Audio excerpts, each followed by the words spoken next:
اعمل براند حقيقي، مش بيزنس وخلاص. البيزنس القوي او المشروع القوي مش هو اللي بيعتمد فقط على البيع، ان هو يعمل ماركتينج ويعمل سيلز للمنتجات او الخدمات بتاعته. البيزنس القوي هو اللي يبني براند، يبني هوية الناس تروح له وتشتري منه من غير اي مجهود منه في البيع. تحب اثبت لك؟ لو عرضت لك اللوجوهات دي هتعرف منهم اي براند؟ طبعا لا.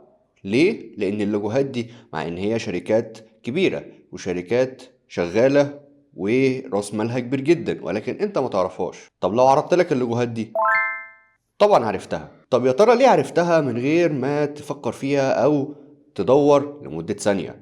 عشان الناس دي حطوا في دماغك البراند بتاعهم، ربطوا في دماغك وربطوا في تفكيرك الهوية بتاعتهم. اول ما تحتاج تشتري منهم بتروح لهم على طول. فانت لو عايز تشتري مثلا موبايل ويكون براند قوي هتروح تشتري الايفون، او لو عايز تشتري موبايل متوسط يبقى هتختار من كذا براند احنا عارفينهم. ولو حبيت مثلا تشتري كاميرا عالية تقدر تصور بيها المحتوى بتاعك يا هتختار ما بين ده او ده.